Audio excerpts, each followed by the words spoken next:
प्यारे बच्चों, हम लोग प्रश्नावली 3.2 का पहला, दूसरा, तीसरा और चौथा मैंने आपको बता दिया था। अब प्रश्नावली 3.2 के आगे हम लोग बढ़ेंगे प्रश्न नंबर 5 पे। तो प्रश्न नंबर 5 पे कह रहा है कि एक आयताकार बाग, जैसे मान लो ये एक आयताकार ऐसे बाग दिया है, एक आयताकार बाग है, जैसे मान लो आयत, एक आयताकार बाग, बागीचा, यह लंबाई है और यह है चौड़ाई। एक आयताकार बाग जिसकी लंबाई चौड़ाई से 4 मीटर अधिक है। तो लंबाई दिया और क्या दिया है, चौड़ाई। यदि हम लंबाई को x मान लें और चौड़ाई को y मान लें, तो यहाँ समीकरण बनेगा कि x बराबर चौड़ाई की जगह y अधिक माने प्लस, और कितना अधिक है, 4 अधिक है। तो यहाँ मानेंगे, माना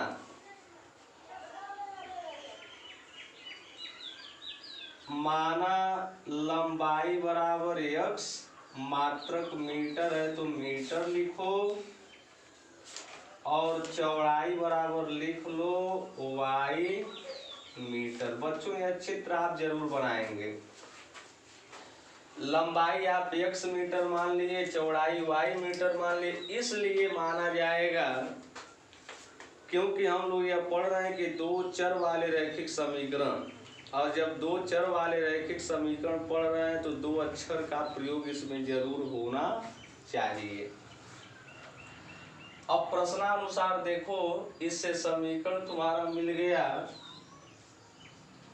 x बराबर y plus 4, x plus y को पक्षांतर करोगे माइनस y बराबर हो जाएगा 4। इसे हम मान लेंगे समीकरण नंबर 1 मान लेंगे।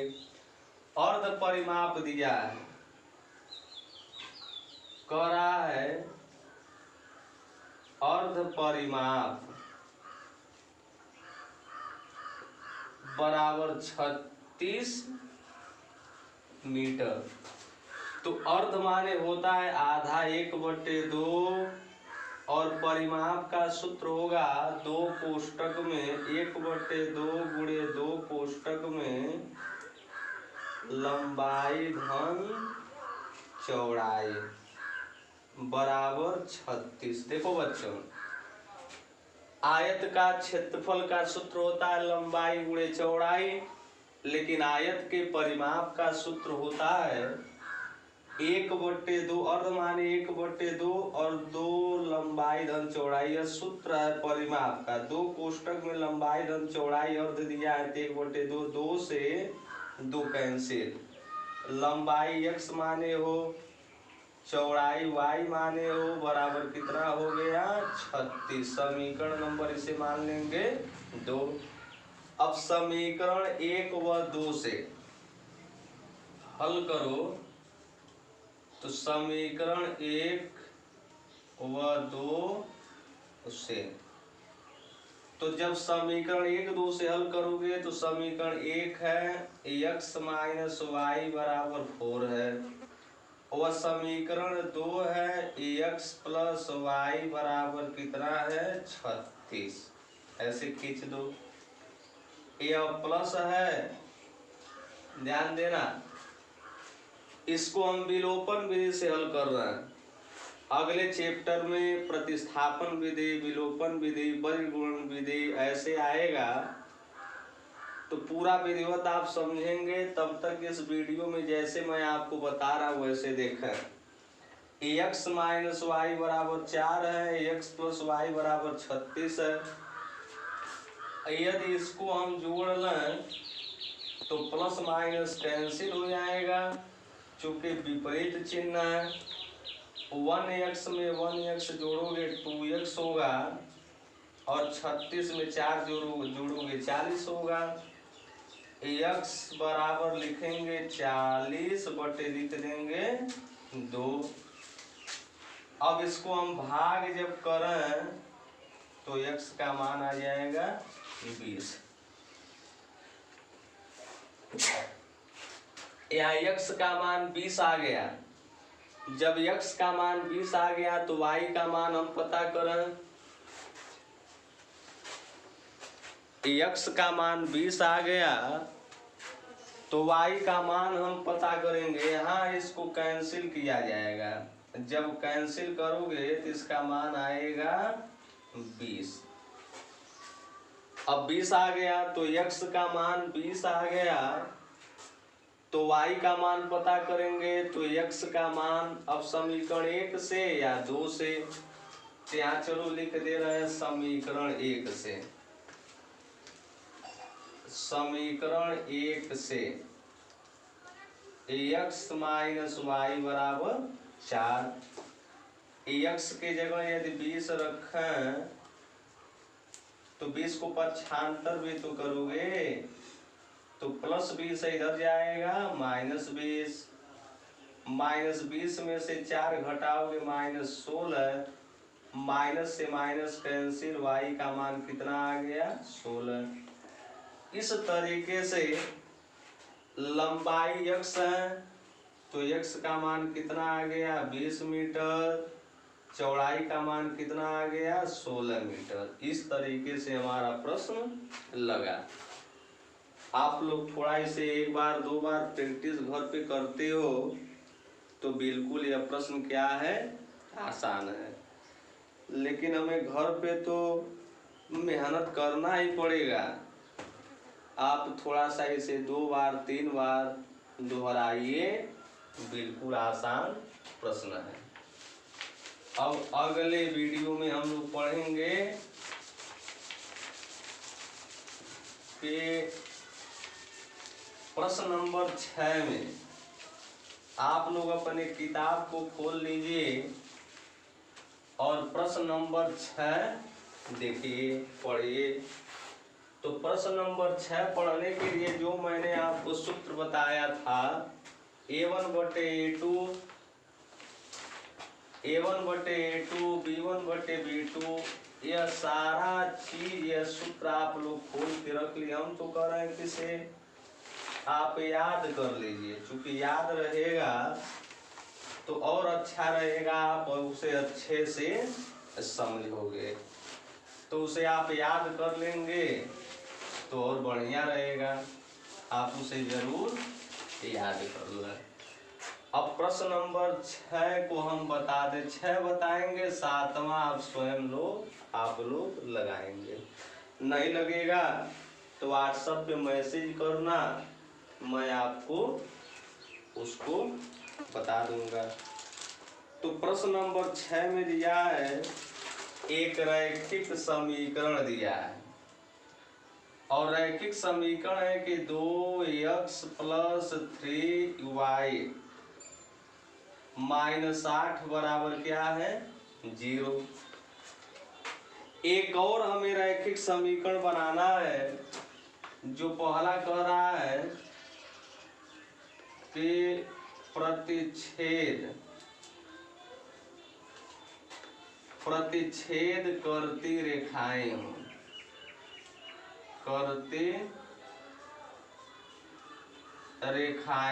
पहला कह रहा है प्रतिच्छेद करती रेखाएं हों, वह दूसरा कह रहा है समांतर रेखाएं हों। पहला कह रहा है प्रतिच्छेद करती रेखाएं हों, वह समांतर रेखाएं हों। तो प्रतिच्छेद करती रेखाओं का आप सूत्र लिखे हैं कि A1/A2 बराबर नहीं होता है B1/B2 के। इस तरीके से हमारा जो 2 चर का रैखिक समीकरण होना चाहिए। समांतर रेखाओं के लिए, तो समांतर रेखाओं के लिए होता है A1/A2 बराबर B1/B2 और बराबर नहीं है C1/C2 के। तो A1/A2 बराबर B1/B2 बराबर नहीं है C1/C2 के। इसको हमें समीकरण, जैसे मान लो इसको हम लिख दिए यहाँ 2x + 3y - 8 बराबर 0। यहाँ हम देखें A1 का मान 2 है।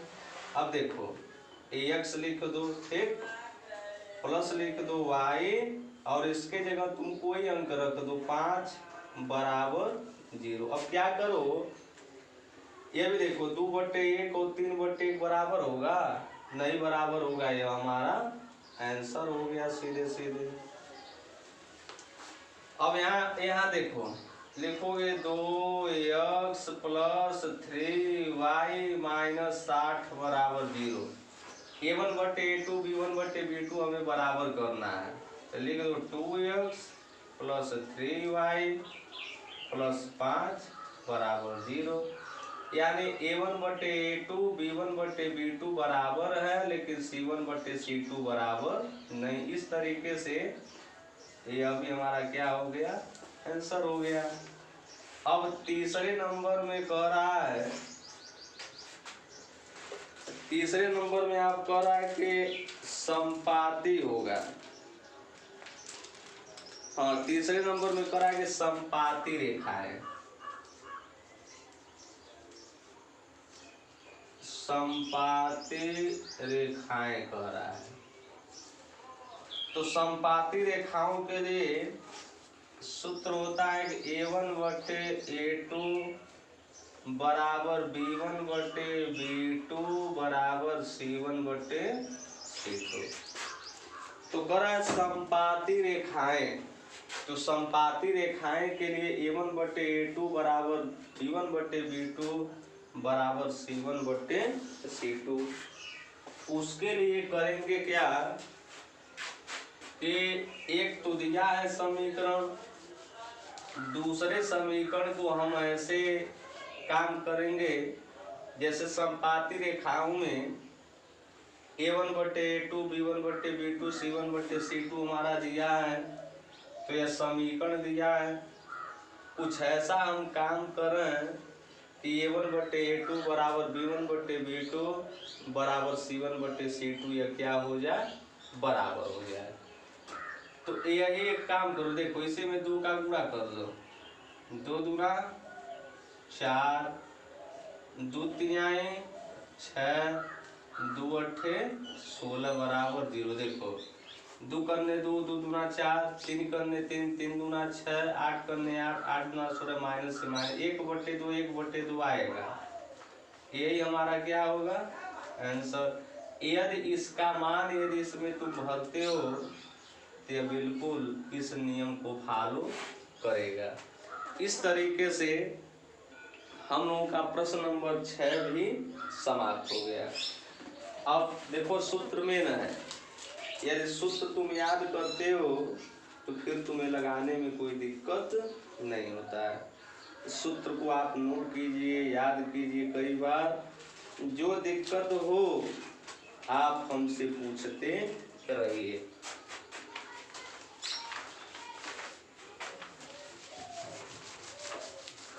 अब हम लोग यह अगला जो महत्वपूर्ण सवाल है, अभ्यास है, इससे बोर्ड पेपर में प्रश्न आते हैं, उसको हमें जानना चाहिए क्योंकि परीक्षा के अनुसार यह महत्वपूर्ण है।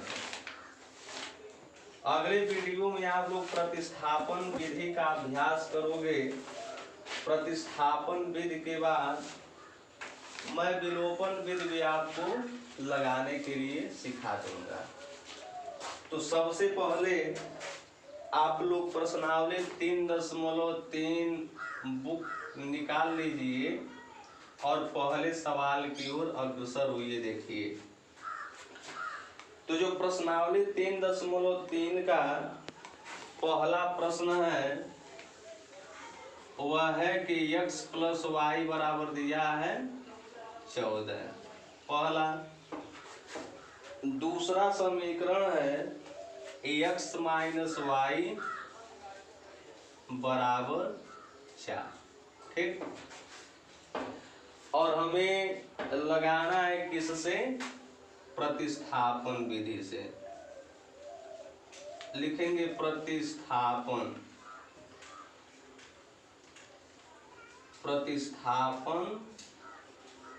विधि से। ठीक, तो जो पहला समीकरण है x प्लस वाई बराबर 14, दूसरा है कि x माइनस वाई बराबर 4, और हल करना है प्रतिस्थापन विधि से। तो प्रतिस्थापन विधि से हमें हल करना है, तो सबसे पहले इसको लिखना पड़ेगा। देखो x प्लस वाई बराबर क्या लिखोगे? 14। अब जब तुम x प्लस वाई बराबर 14 लिख लिए, तो किसी एक चर राशि को हम पक्षांतर कर दें, या x को या y को।